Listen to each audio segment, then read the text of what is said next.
Henri Rodier, vous sortez en 2017 deux nouveaux recueils. Le premier, c'est De l'absence de jour au premier contrefort de l'enfance. Et le second, Le futur inversé d'une attente. C'est aux éditions Clapas. Ces deux textes ont été écrits ensemble, travaillés ensemble, et même je crois savoir qu'à l'origine, ils n'en formaient qu'un. Oui. Alors, qu'est-ce qui les distingue et comment vous êtes pris pour finalement séparer ces deux recueils qui en même temps se croisent? Oui. Alors, le futur inversé d'une attente, peut-être on essaiera tout à l'heure de voir qu'est-ce que veut dire ce titre, pour autant qu'on puisse le définir d'ailleurs. En tout cas, il y a un tout petit texte en début du recueil Le futur inversé d'une attente qui fait le lien entre l'autre recueil de l'absence de jour au premier contrefort de l'enfance et celui-ci. Et ce tout petit texte, il est le suivant. Actant le réel en tant qu'existence d'un monde, le futur inversé d'une attente peut se comprendre comme une tentative pour rejoindre la part de soi-même qui ne verra jamais le soleil, autrement dit qui ne verra jamais le jour. Et donc il y a bien là une tentative amorcée dans de l'absence de jour qui consiste à tenter de rejoindre la part de soi-même qui ne verra jamais le soleil. Donc cette part d'ombre, en quelque part, cette part négative de soi-même, c'est un petit peu, certains amis m'ont dit, va voir du côté de ce texte médiéval qui s'appelle La fleur inversée, etc. En tout cas, il y a ce titre, Le futur inversé d'une attente. On attend habituellement quelque chose que l'on projette dans l'avenir. Bien là, le titre dit que cette attente, elle est du futur située antérieurement au futur. Et en réalité, peut-être, compte tenu de tout ce que ces recueils contiennent sur le fait de naître, en quelque part, en deçà de la naissance. Le recueil Le futur inversé va développer toute cette thématique. En même temps, il va apporter d'autres thématiques plus actuelles, je dirais. Le mot négatif que vous avez employé revient parfois dans vos recueils, c'est un sujet récurrent, mais le négatif chez vous n'est pas à prendre au sens des pensées négatives comme on entend parfois dans certains textes de psychologie, quoi. Le négatif, pour vous, fait plus référence à toute une autre tradition, tout un tas d'autres références de lecture. Donc est-ce que vous pouvez nous parler de cette notion de négatif et la manière dont vous la travaillez en poésie? Oui, alors, sous d'autres aspects, c'est vrai que tous les textes liés à la théologie négative et de mystique également, autour de cette théologie négative, ce sont des choses, je ne dirais pas qui me sont proches parce qu'elles sont difficiles à aborder, mais en tout cas qui pour moi sont particulièrement intéressantes. Pourquoi? Parce qu'à un moment donné, on dit, en l'occurrence pour la théologie négative, ce que Dieu n'est pas. Et à un moment donné, ben oui, on aboutit à quelque chose qu'il est peut-être quelque chose qu'on ne peut pas affirmer comme on peut affirmer que, encore que ceci est une table, quelque chose que l'on ne peut pas affirmer et qui se situe, tel que je le comprends, dans un autre univers qui pour nous restera toujours incompréhensible. Et peut-être que du côté des philosophes, du côté des artistes, du côté des poètes, c'est à cette limite-là que l'on peut essayer de se situer, sachant d'entrée de jeu que on n'aura jamais les clés pour passer de l'autre côté. Mais si on a la possibilité de se positionner sur la limite, c'est déjà quelque chose qui ne peut qu'enrichir la vie. Je crois que sur cette approche du négatif, il y a tout ce qui est l'approche de la beauté. Je crois qu'un tableau, pour parler de peintre, si on ne l'analyse que du côté actif des choses, on n'en découvrira jamais toute la richesse négative. C'est parce qu'il y a une richesse négative à l'intérieur du tableau, quelque chose qui est cette part d'ombre et qui nous échappera toujours, qu'il y a quelque chose qui est beau. Et je crois que de ce côté-là, pour la vie de tous les jours, il y a une ressource extraordinaire sur laquelle il nous faut nous pencher. C'est-à-dire que, au sens où vous l'employez, ce mot négatif s'oppose à tout ce qui est actif, si je comprends bien. Il s'oppose, alors je vais rentrer dans le recueil davantage, il s'oppose à... Ce texte finalement est assez politique, même si ça ne se perçoit pas au premier degré. Et il est assez politique en ce sens que il dit que nous ne pouvons pas nous situer en permanence, toujours, même si l'humain, dit-on, est fait comme ça, du côté de l'action, qui est, qu'on le veuille ou non, à un moment donné, du côté de la domination et du côté de la pensée, de cette pensée occidentale de maîtrise du monde. Je crois que ce recueil, qui s'appelle Le futur inversé, prend le contre-pied et l'inverse de cela. Comment le dire ? Il y a dans Le futur inversé d'une attente plusieurs thématiques, appelons-les secondaires, mais encore une fois, le mot secondaire ne veut pas dire que elles sont, ces thématiques, moins intéressantes, moins importantes que les autres. Il y a, par exemple, en page A14, la vie rêvée. On retrouve le sommeil de tout à l'heure. La vie que l'on rêve de vivre est celle du moment que l'on vit sans toucher à rien. Sans toucher à rien, un peu comme si, immobile, on voyait des choses, en bougeant, on ne verrait plus. Ça veut dire que la thématique de l'immobilité, du fait de ne toucher à rien, en fait d'avoir une approche plus contemplative, est quelque chose dont le XXIe siècle a besoin. Et c'est ce que le poème que je viens de dire essaye de résumer. Il y a donc dans ce recueil en permanence quelque chose qui prend l'inverse de l'action par la contemplation, qui prend, pour utiliser un vocabulaire moderne, l'aspect écologique des choses par rapport à l'aspect destructif d'une production, qui prend le contre-pied d'une philosophie occidentale de domination et de maîtrise et de maîtrise du monde et de l'ensemble, c'est qui est biblique, de la Genèse, l'ensemble donc de l'inerte et du vivant, qui prend ce contre-pied en situant l'humain à l'intérieur de cette matière et non pas légèrement excentré de manière à pouvoir dominer. Je crois que c'est de la poésie, naturellement, ce n'est pas un long développement philosophique, mais je crois que c'est dit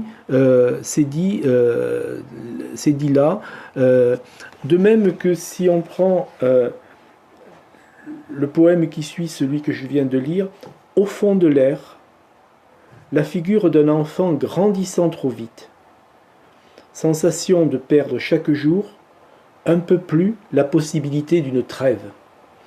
Cet enfant qui grandit trop vite, c'est aussi par rapport au recueil précédent que l'on a examiné de l'absence de jour, cette petite fille qui ne veut pas grandir. Et grandir trop vite, le mot grandir est utilisé là dans le sens toujours voir plus grand. Ce dont la pensée écologique aujourd'hui prend le contre-pied. De la même façon que sensation de perdre chaque jour un peu plus la possibilité d'une trêve, en réalité, politiquement, ça s'analyse comme la demande d'une trêve.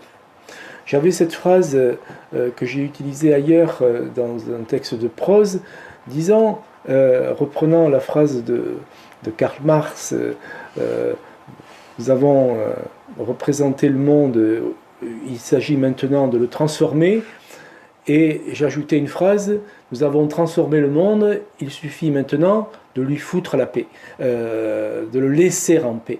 Et donc voilà, ce court poème a comme soubassement en quelque sorte cette politique-là. Ça c'est pour ne toucher à rien. Il y a aussi dans ce recueil un autre développement qui est complémentaire, qui est autour de l'idée que rien ne presse. Et donc sur cette idée développée par plusieurs penseurs, écrivains ou philosophes aujourd'hui, de la lenteur. Sous l'alphabet d'une pomme, une première voyelle, dévide l'ourlet d'une robe, suspendue à la maille joyeuse d'un fil. Lenteur du vide, à flâner là où rien ne presse. Et donc, il y a toujours ce négatif qui apparaît, ici qualifié un peu à la chinoise de vide, mais il y a souvent le mot rien, là où rien ne presse. Et donc, d'une certaine manière, ce qui est dit là, c'est un retour à cette approche contemplative à travers rien ne presse. Rien ne presse également à la page 24 qui précède, et que tout attendait, et donc on est sur quelque chose où on attend, ce qui crée un certain mouvement d'impatience normalement, et que tout attendait, l'aube étant encore en train de s'habiller. Il n'y a aucune précipitation, même si tout attend, l'aube, avec noblesse, avec majesté en quelque sorte, prend le temps de s'habiller. Un peu au ralenti, dit le poème, comme si on oubliait un instant d'appareiller, et que sur le point de partir, c'est moi qui commente, sur le point d'appareiller, de partir en navigation, on avait ce mouvement de lenteur, de patience, et que la moindre trajectoire soit contenue. Et donc ces deux touchés à rien, rien ne presse.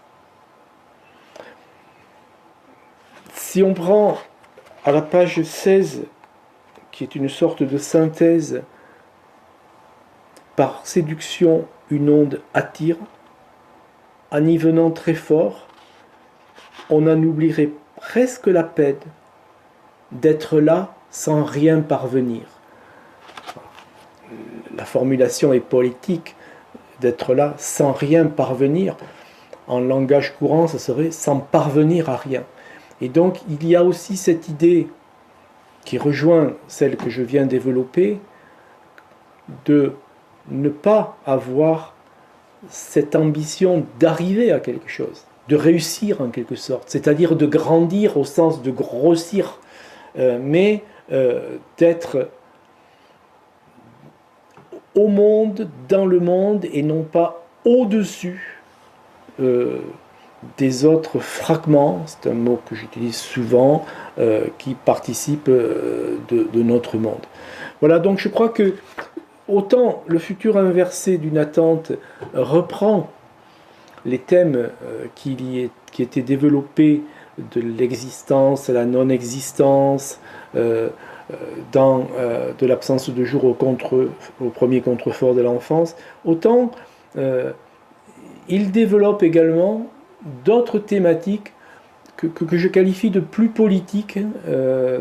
C'est pas une poésie engagée, mais c'est une poésie qui dit des choses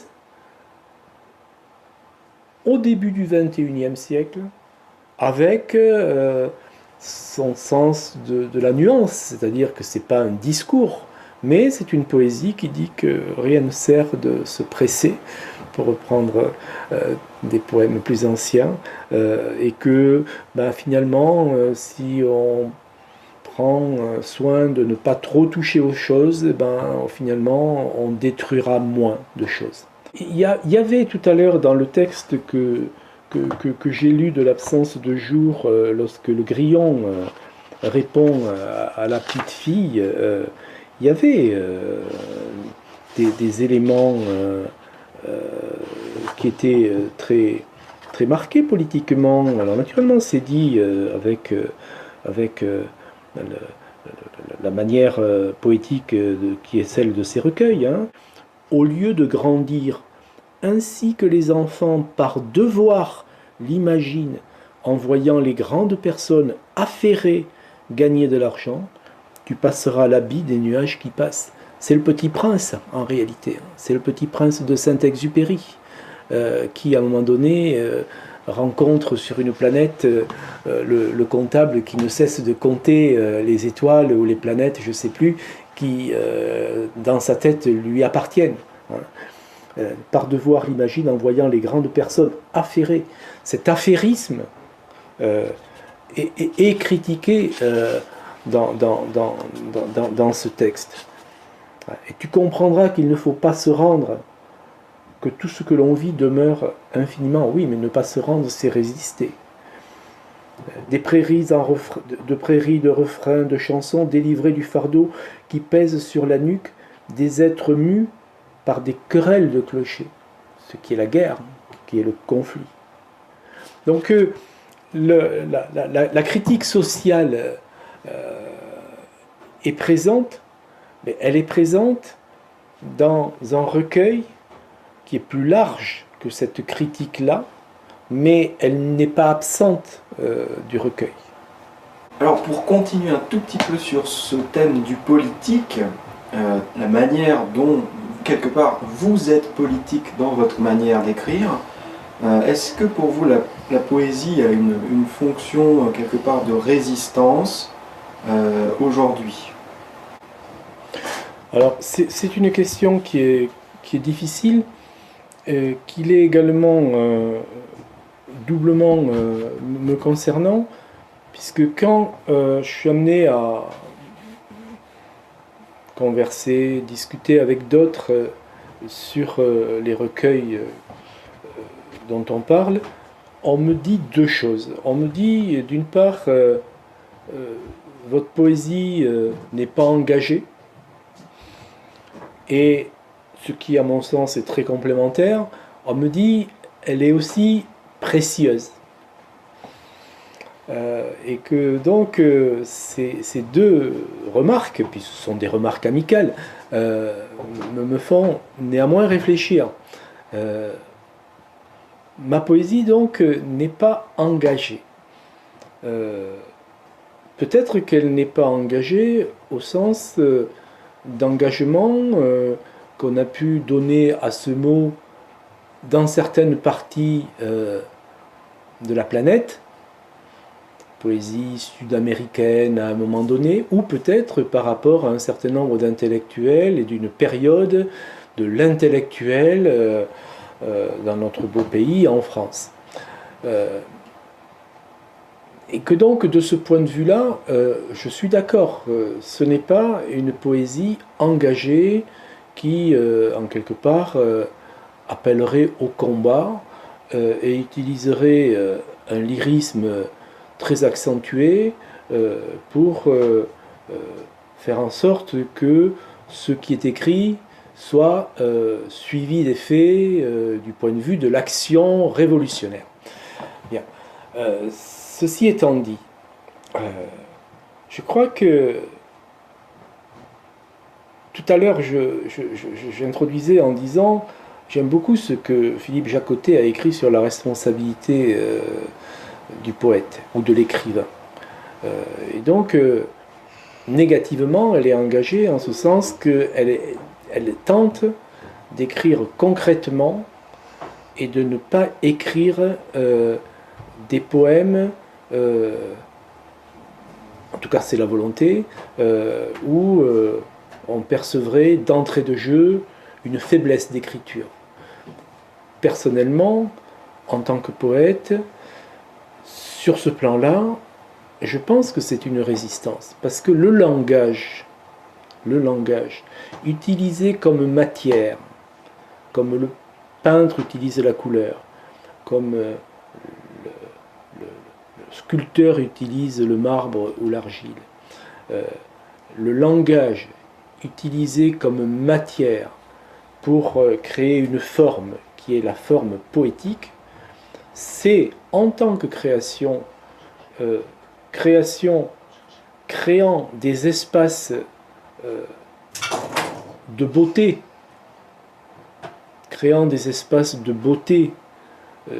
dans un sens qui n'est pas la beauté c'est joli, mais dans un sens où la beauté c'est ce qui nous transporte d'un univers à un autre, qui nous fait passer des limites. Là, je crois que pour le poète, par rapport à ses contemporains, il y a quelque chose qui est de la résistance, à savoir ne pas se laisser fallacieusement bercer par quelque chose de doux qui est en réalité un système de consommation à outrance qui nous mène politiquement à une perte de pensée au sens où on peut utiliser le mot pensée philosophiquement. Donc c'est ça, de mon point de vue, l'acte de résistance que peut avoir un poète. Après, il ne faut pas demander au poème et donc au poète d'être autre chose qu'un poète et qu'un poème. Le poème est toujours dans l'écart de quelque chose, il est toujours dans la distance, il est toujours dans quelque chose qui ne se révèle pas, dans un sens philosophique du terme, qui ne se révèle pas, il est toujours dans le retrait, pour utiliser un autre mot marqué philosophiquement. Et donc, donner une transparence au poème au sens d'en faire une sorte de déclaration, serait-elle d'amour de l'humanité, ce serait quelque chose qui serait complètement contraire à la poésie. Et d'ailleurs, je ne ferai pas de déclaration d'amour de l'humanité, parce que ma poésie n'est pas axée uniquement sur l'humanité. Ma poésie est axée sur l'existence à un moment donné de l'inerte et du vivant ayant donné accès à des consciences, j'utilise le pluriel, ces consciences-là pouvant s'exprimer poétiquement devant l'émerveillement que l'on ressent lorsqu'on regarde l'ensemble du monde dans lequel on vit. Donc cette poésie-là n'est pas une poésie, il n'y a pas de poésie d'ailleurs, de mon point de vue, qui serait axée uniquement sur une partie du monde qui serait uniquement l'humain. Mais ne serait-ce que l'humain, lorsqu'on regarde l'histoire de l'hominidé, moi je pense tout de suite à cette disparition de Néandertal par exemple, qui pour moi est quelque chose qui a dû être vécu tragiquement puisque c'est une disparition. Je pense à la disparition d'espèces aujourd'hui. On ne disparaît pas comme ça en tant qu'espèce, on disparaît toujours douloureusement.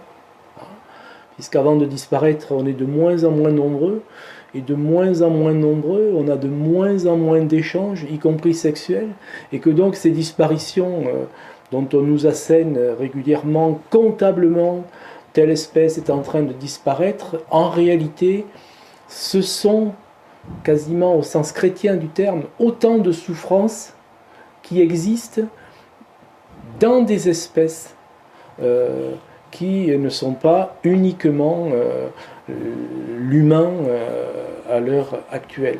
Et ma poésie est imprégnée de ces choses-là.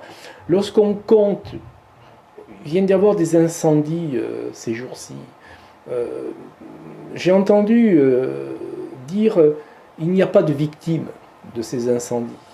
Oui, il n'y a pas de victimes humaines, mais ça m'étonnerait qu'il n'y ait pas quand même quelques insectes qui aient brûlé. Et que donc, à un moment donné, nous sommes tellement auto-centrés sur notre propre espèce que nous n'arrivons pas à sortir de cette limite.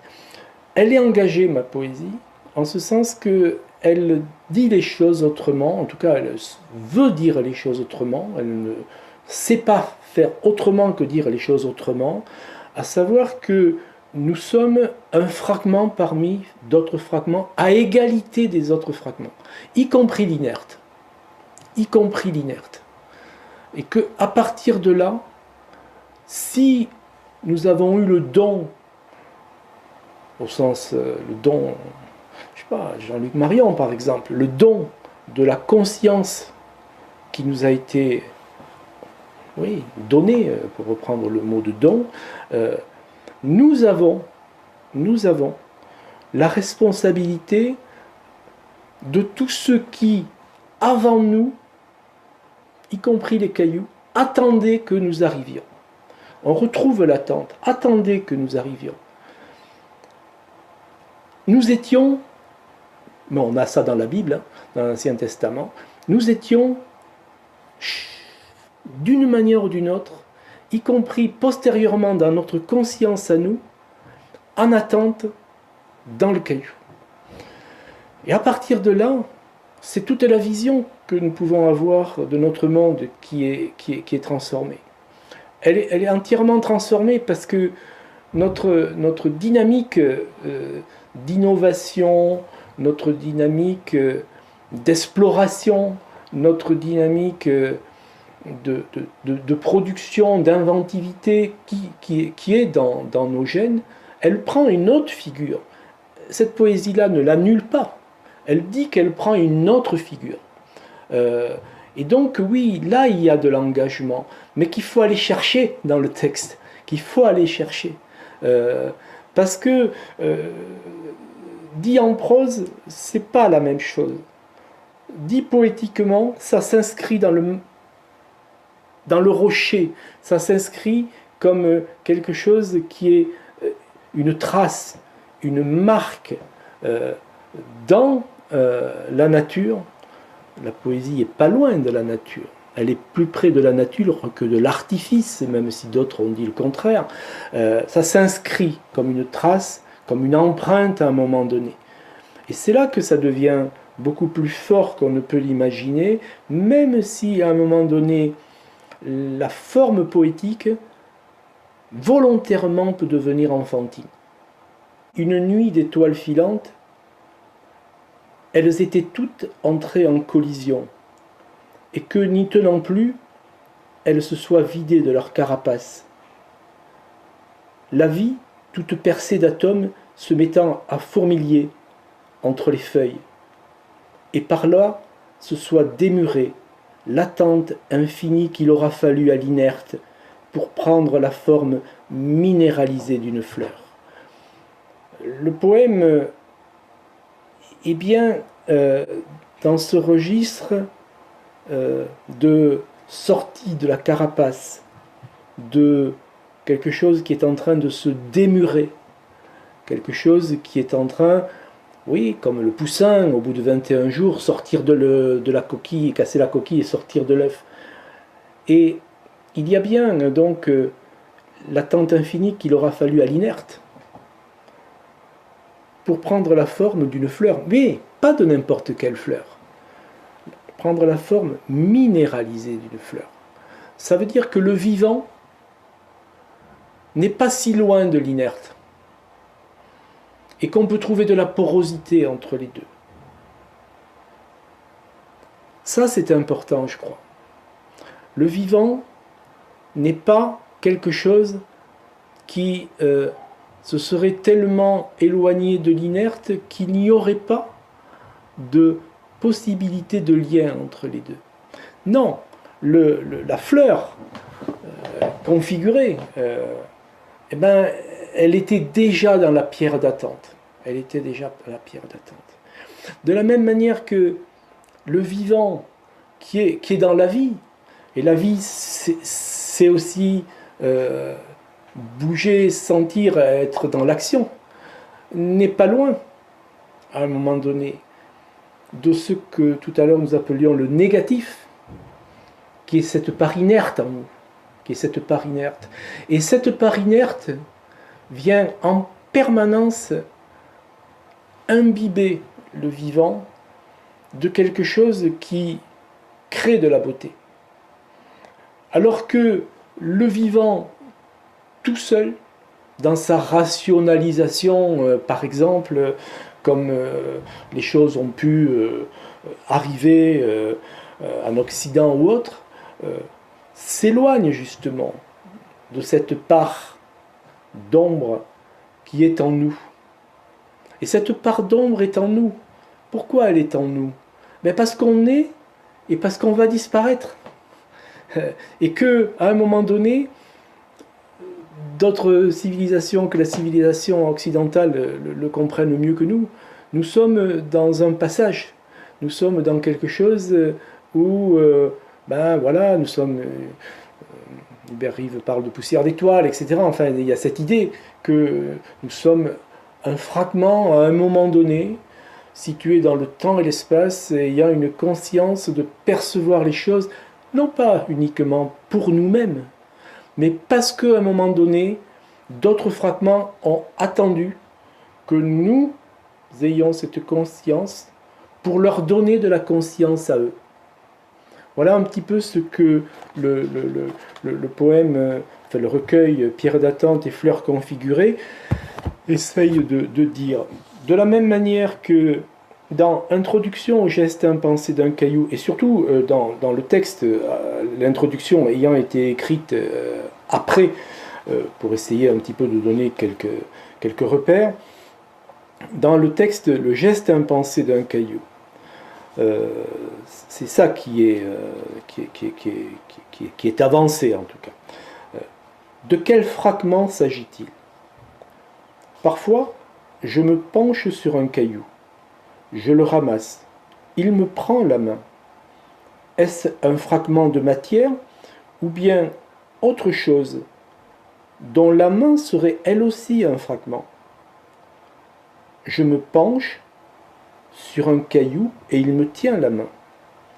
Le toucher est tel qu'en remontant à l'envers du monde, futur inversé, j'ai la sensation qu'un fragment tient la main d'un autre fragment.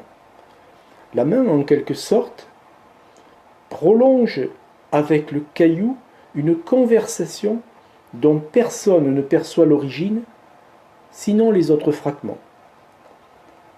Plus loin, un oiseau traverse un bout de ciel, un bout du ciel. Est-ce une fleur qui s'envole, une main qui laisse échapper un caillou, un corps qui ressuscite dans l'unité de tous les fragments? Journée ordinaire. L'oiseau se pose dans un arbre. Quel regard en aurait le peintre si d'une source invisible il ne voyait rien d'autre que le silence aux quatre coins du tableau? Qu'il soit animé ou inerte, il n'y a pas de différence entre les fragments. Ainsi, et depuis toujours, des arbres parlent aux oiseaux, des galets poursuivent avec des poissons de silencieuses métamorphoses. La terre découvre des nuages, comme un ciel bleu parfois soulève un rayon de soleil. Vibration de la matière. En venir ainsi à ce que la conscience, quoi qu'on en pense, constitue un fragment aussi minéral qu'un caillou. Donc je ne continue pas le texte, mais voilà l'idée qui est poétiquement développée et qui là est engagée.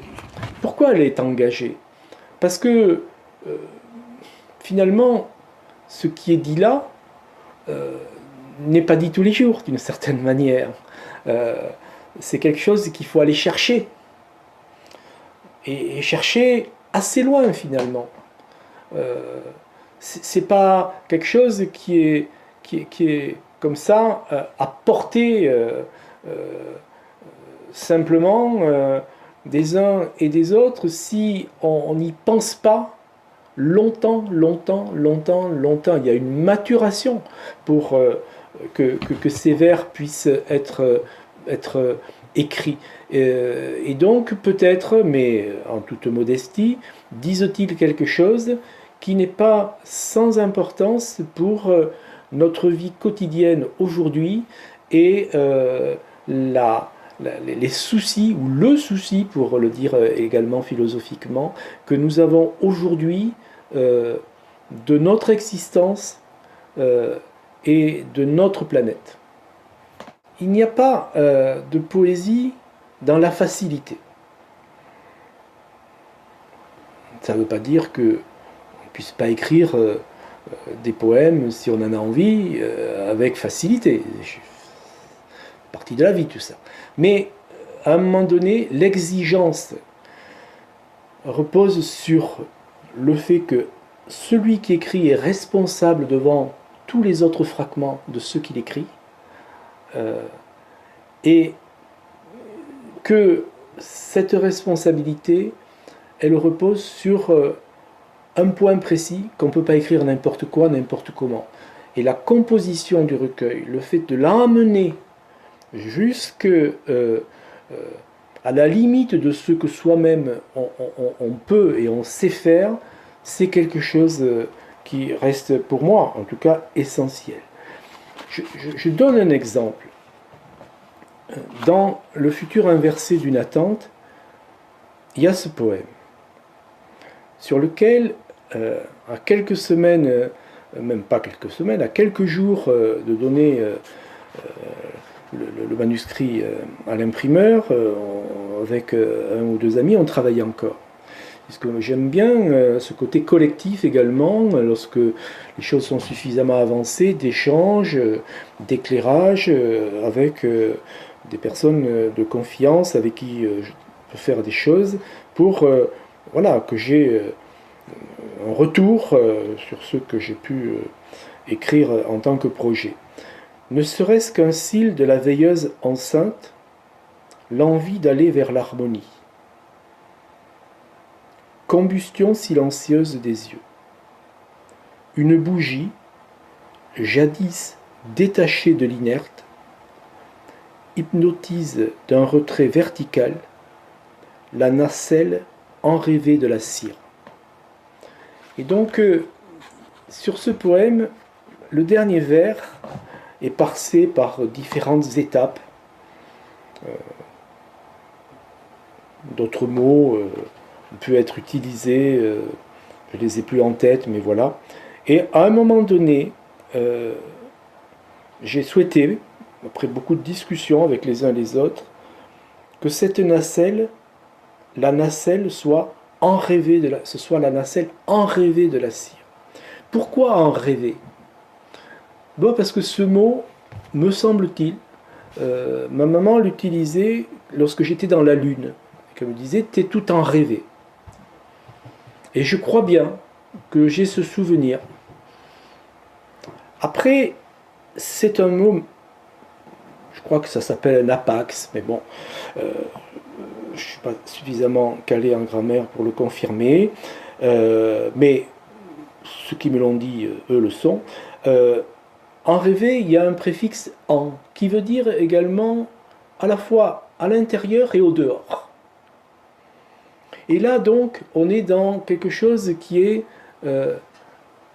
la flamme d'une bougie, et on pense au livre magnifique de Bachelard.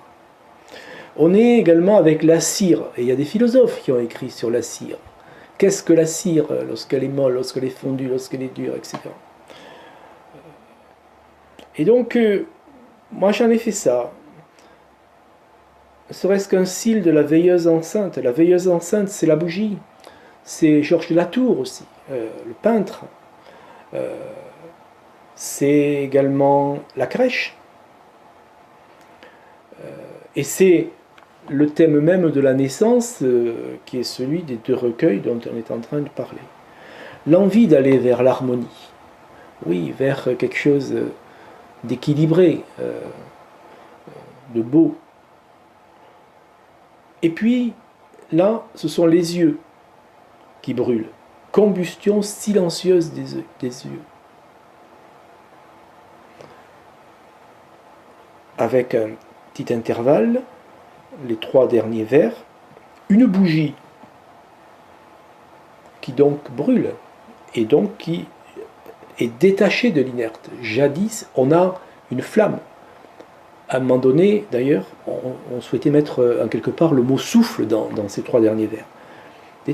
Une bougie jadis détachée de l'inerte hypnotise d'un retrait vertical. Donc, la combustion silencieuse des yeux, elle est hypnotisée par la flamme de la bougie. Mais elle est hypnotisée pas n'importe comment, par du vertical. Par rapport à de l'horizontal, elle est par du vertical. C'est-à-dire en fait de la transcendance. Hypnotise d'un retrait vertical la nacelle enrêvée de la cire. Et donc cette flamme devient une nacelle, et là l'image est juste, de mon point de vue, parce que quand on regarde une nacelle, il y a bien la combustion qui fait que le ballon tient en l'air. Et cette nacelle, on utilise le mot nacelle également pour les bateaux, pour les voiliers, je crois. Et donc cette nacelle enrêvée de la cire devient d'inerte, elle devient enrêvée. Avec les préfixes en, on a envolé, etc. On a de magnifiques mots, et là on allie à la fois le mouvement du départ, mais l'intériorisation également, puisque en c'est les deux, et quelque chose d'aérien qui devient vertical. Voilà, alors poétiquement, c'est juste, c'est pas juste, ça sonne vrai, ça sonne faux, j'en sais rien, moi, je n'ai pas moi à le dire. En tout cas, quand ça a été écrit, pourquoi on a pris la décision, ou que j'ai pris la décision que c'était ça que je souhaitais, parce que autour, moi, j'ai vu tout ça. Voilà, donc il y a tout ce travail d'exigence, parce que le poète est responsable du langage qui lui est prêté pour sculpter à sa manière un espace poétique. Donc sur les 4e de couverture, je vois qu'il y a certains extraits des recueils en question. Pour De l'absence de jour au premier contrefort de l'enfance, il y a l'extrait suivant. Puisque tu ne veux pas grandir, dit le grillon à la petite fille, faudra bien que tu arrêtes de vivre. Et sur le 2e, le futur inversé d'une attente, il y a cette ligne. On dirait qu'en naissant, on a tout laissé éclairer. Oui, le 4e de couverture, c'est aussi difficile que le choix d'un titre. Parce que on n'a pas de corde de rappel là. Le titre où il est le seul titre qu'on pouvait trouver, ou alors il part de travers. La 4e de couverture, c'est un peu pareil. Il faut à un moment donné choisir dans le recueil quelque chose, un extrait, un passage, qui en quelque part résumerait, ou en tout cas éclairerait suffisamment l'ensemble du recueil. Donc mettons que le recueil fasse 150 vers, en fait on en choisit 2, 3, alors que déjà 150 vers c'est le résumé du résumé du résumé. Donc c'est difficile. Moi j'ai choisi ces deux.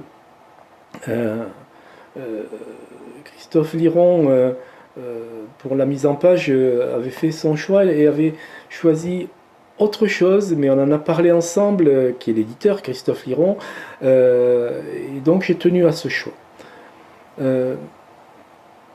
Puisque tu ne veux pas grandir, donc on est dans la discussion du grillon avec la petite fille, dit le grillon à la petite fille, il faudra bien que tu arrêtes de vivre.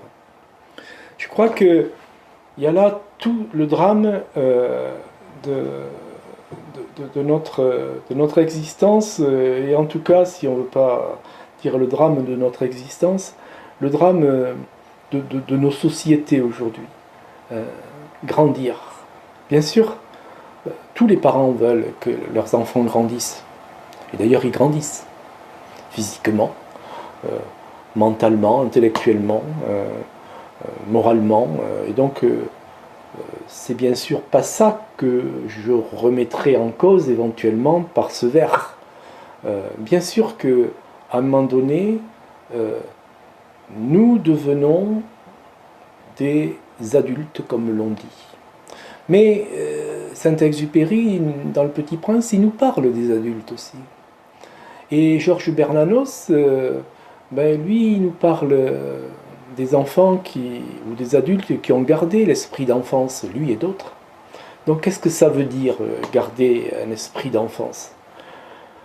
Pour moi, ça veut dire en quelque part ne pas grandir.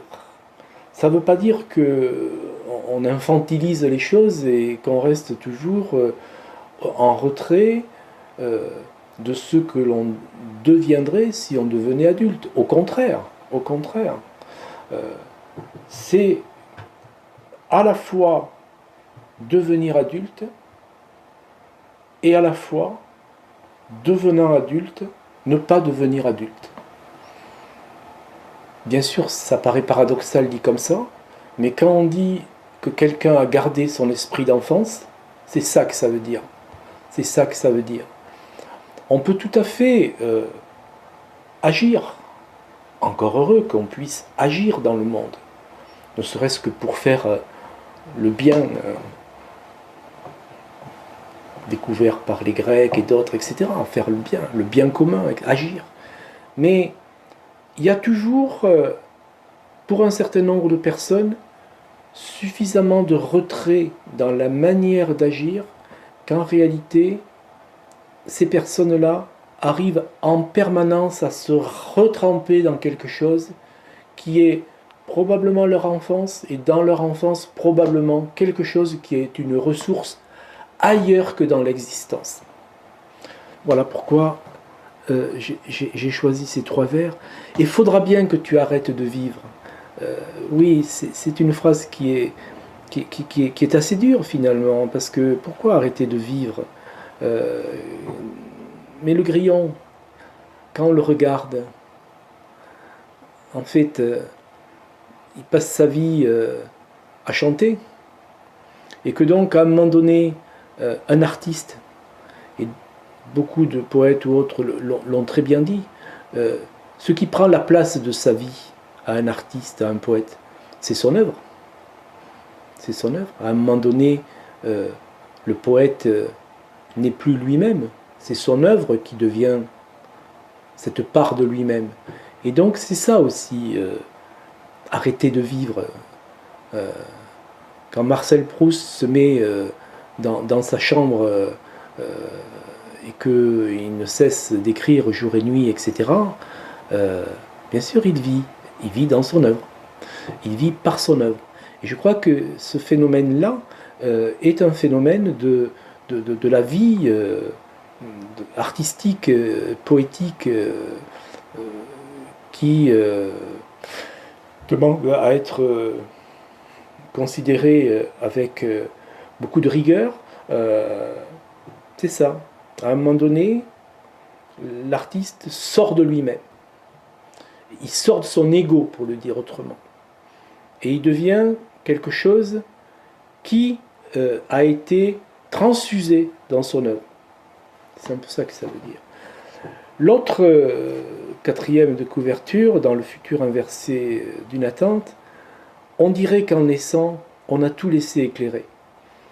C'est vrai que c'est un vers qui m'est venu par grâce en quelque sorte, puisque en réalité le recueil était terminé Et à un moment donné, ce vers m'est venu, et c'est un des vers que j'aime beaucoup dans ces deux recueils, et même plus largement, c'est un des vers que je remercie le ciel de m'avoir envoyé, parce que pour moi, il dit beaucoup de choses. C'est plus que l'esprit de l'enfance que je vois là. Pour moi, c'est l'esprit de la crèche. On dirait qu'en naissant, on a tout laissé éclairer de l'autre côté. On dirait que, d'une part, la maman elle-même reste éclairée de l'intérieur après la naissance. Et d'autre part, notre fragment d'humanité, à un moment donné, de passage dans ce monde, a en quelque part, là où rien n'existe, quelque chose qui est resté éclairé. Et je trouve ce vers qui, pour moi, est, par grâce et d'une simplicité enfantine, on dirait qu'en naissant, on a tout laissé éclairer. Eh ben, c'est comme quand on part précipitamment et qu'on oublie d'éteindre la lumière, parce que c'est ça l'image. Là, c'est un petit peu pareil. Et quand poétiquement ou philosophiquement on dit on n'est pas de ce monde, la vie est ailleurs, enfin, etc., il y a un petit peu de ça, pour moi, dit de manière la plus enfantine qui puisse se dire. On dirait qu'en naissant, on a tout laissé éclairer.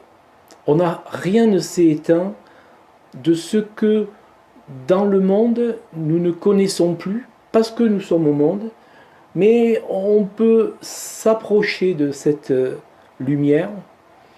Et en fait, dans bien des cas, et pour ne pas dire dans tous les cas, c'est souvent ce que nous recherchons dans la vie. S'approcher un petit peu de ce seuil, de ce rivage, où on a tout laissé éclairer. Donc là, il y a quelque chose qui se rapproche plus de la notion d'inspiration, plutôt que le travail de construction. Donc comment les deux, chez toi, oui. Je ne sais pas si tu veux aborder ce sujet. Oui, je veux bien, oui. Justement, je crois que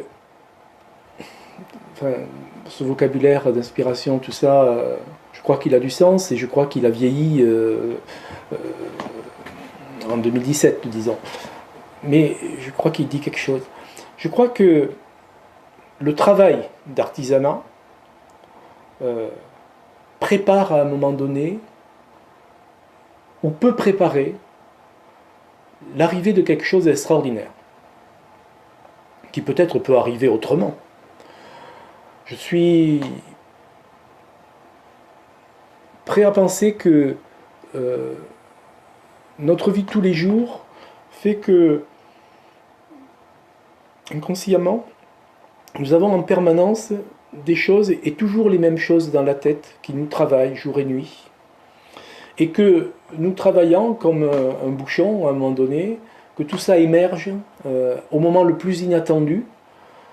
C'est à la fois extraordinaire, mais c'est aussi parce que à un moment donné, de la même manière que quand un tourbillon dans une rivière tourbillonne en permanence, ça finit par faire un trou, là, à un moment donné, le fait qu'à un moment donné, on soit imprégné en permanence de poésie, de lecture poétique, parce que quand on écrit, il faut passer beaucoup de temps à lire les autres poètes, et que on passe beaucoup de temps à essayer de travailler sur la forme, etc.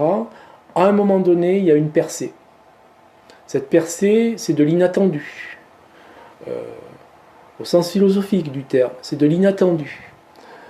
Je crois que les scientifiques, souvent, font des découvertes là où ils s'y attendaient pas, et en cherchant autre chose. En tout cas, c'est ce que j'ai pu lire ici ou là. Eh bien, ça advient parce que ça ne pouvait qu'advenir à un moment donné, parce que quelque chose avait été préparé autrement, et parfois, comme en géologie, ça va sortir à l'endroit qu'on n'attendait pas, mais ça sort. Voilà. Et c'est cette émergence ma foi, selon les lectures qu'on peut avoir, la conscience a émergé, certains disent par hasard, ceci, cela, enfin en tout cas ça a émergé. Donc voilà, ce phénomène-là, qui est un phénomène de création, n'est pas quelque chose qui puisse ne pas exister, et en même temps c'est toujours inattendu et extraordinaire lorsque ça arrive. Ça n'arrive pas souvent, ce qui me laisse penser que c'est assez extraordinaire. C'est pour ça que je parlais de grâce. Voilà. C'est pas la première fois dans les recueils que tu emploies un ton enfantin. Ça c'est très intéressant parce qu'en même temps tu nous dis des choses qui sont d'ordre métaphysique, mais sur un ton enfantin. Alors il y a un contraste là qui est assez unique. Oui, je crois que le sérieux en poésie, c'est tout le contraire de la poésie. Même, d'une certaine manière, de l'écriture de prose. Je crois que l'humour est quelque chose qui apporte énormément à un texte poétique. Et également, c'est tout justement, l'écriture poétique, c'est tout le contraire de poétiser, qui est en quelque part l'esprit de sérieux. Parce que on s'y met avec en tête que il va en sortir quelque chose qui dépasse tout ce que on aurait pu penser écrire en poésie à un moment donné. Et ça donne quelque chose de redondant, d'obèse en quelque sorte, pour le dire rapidement. Je crois tout au contraire que la poésie, c'est l'esprit de légèreté au sens nietzschéen du terme. Et cet esprit de légèreté, il repose sur l'exigence à n'accepter que de la simplicité dans l'écriture. D'où en permanence la réduction d'utilisation de mots qui ne sont pas toujours nécessaires, les adjectifs qualificatifs, etc., etc., ou, pour le dire autrement, lorsqu'ils sont utilisés avec parcimonie, ils deviennent nécessaires parce que rares. Et je crois que cette légèreté, à un moment donné, devient enfantine. Et que cette légèreté nous ramène dans un univers d'enfance. Le contraire n'étant pas vrai. L'esprit de sérieux nous en éloigne en permanence. Voilà. Donc, en quelque part, si les vers que je peux écrire acquièrent à un moment donné cette légèreté, ou cette simplicité, pour le dire autrement, oui, pour moi c'est plutôt un compliment. Parce que pour lire d'autres recueils, je crois que, écrits par d'autres, je crois que quand il y a l'esprit de jeu, l'amusement, la danse en quelque sorte, ce que je disais, la légèreté nietzschéenne, je crois qu'on participe de la vie. Et qu'à partir de là, les choses s'accomplissent en écrivant en quelque sorte. Tout le contraire devient vite jargonnant. Tout le contraire devient mal à propos en quelque sorte, dès lors qu'à un moment donné on a pu lire ou on a pu approcher quelque chose qui est la simplicité même. Mais de mon point de vue, c'est le plus difficile en quelque sorte. Je vais lire deux extraits, donc la réponse de la petite fille au grillon, et puis le passage de la fourmi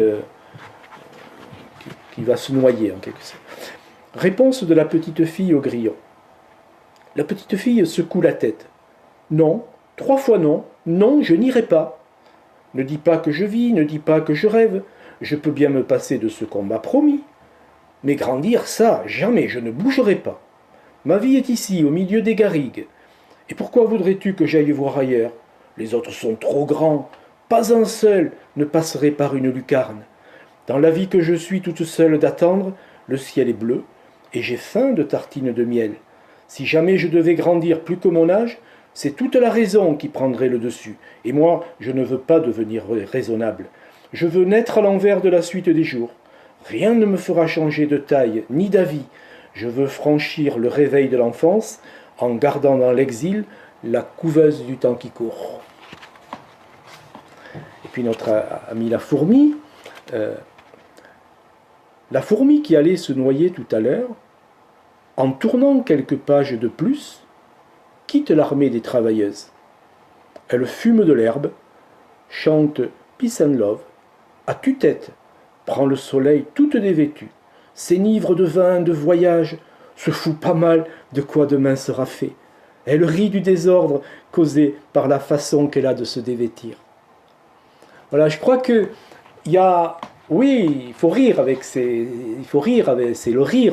textes-là, parce que c'est une manière de voir les choses autrement qu'elles ne sont normées et autrement qu'on voudrait qu'on les voit. On retrouve la résistance en réalité dans ces poèmes.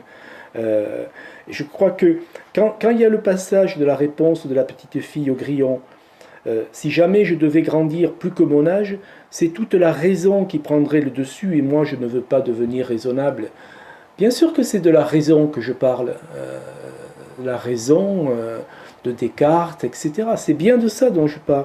Mais c'est dit avec l'esprit capricieux d'une petite fille qui est en train d'expliquer comment elle veut vivre et non pas comment les autres voudraient qu'on lui impose de vivre. Quant à la fourmi, eh ben, elle a longtemps travaillé et puis un jour, parce qu'il y a une flaque d'eau à cause d'un tuyau d'arrosage percé, elle a failli se noyer et elle a vu ses collègues fourmis se noyer. Et donc ce jour-là, elle a décidé que la vie était courte et qu'elle voulait vivre à sa manière, peace and love. Voilà, et donc c'est du jeu, c'est fait pour que quelqu'un qui prend ce texte ait envie de rire. Mais ça ne veut pas dire qu'il n'y a pas de message, et ça ne veut pas dire qu'à un moment donné, on ne pense pas à quelque chose en le lisant. Ça me fait penser à une citation connue de John Lennon, qui racontait que quand il était petit, on lui avait demandé et qu'est-ce que tu veux faire quand tu seras grand? Et il répondait, quand je serai grand, je veux être heureux. Ah, ben... on lui avait dit, tu n'as pas compris la question. Et lui il répondait, mais vous n'avez pas compris la vie.